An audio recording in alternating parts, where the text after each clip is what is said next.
কবিগুরু রবীন্দ্রনাথ ঠাকুরের কবিতা আমরা ছোটবেলায় কে না পড়ে এসেছি। আমাদের ছোট নদী চলে বাঁকে বাঁকে, বৈশাখ মাসে তার হাঁটু জল থাকে, পার হয়ে যায় গরু, পার হয় গাড়ি। হ্যাঁ বন্ধুরা, নিশ্চয় আপনারা এই কবিতাটা পড়েছেন। তবে আজকে আমরা যেখানে আসছি, এটা সেই কবিগুরু রবীন্দ্রনাথ ঠাকুরের ছোট নদী না। এটা দেখতে হলে আপনাকে চলে যেতে হবে উত্তরবঙ্গ রাজশাহী বিভাগের নওগাঁ জেলার সেই পতিশর আত্রায়। আজকে আমরা আসছি মাধবপুরের চা বাগানের ভিতরে একটি ছোট নদীতে। আমাদের সাথে আসছেন মোহাম্মদ লিটন ভাই।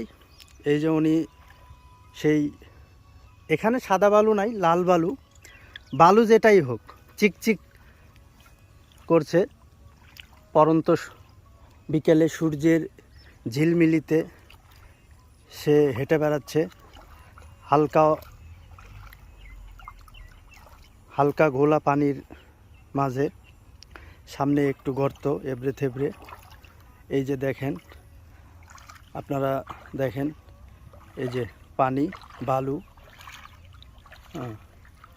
পানিগুলো কোথা থেকে আসে আমি জানি না। এই পানিগুলো নিশ্চয়ই কোনো ডোবা, খাল, বিল, নল পেরিয়ে এক এলাকা পেরিয়ে আরেক এলাকায় চলে যায়।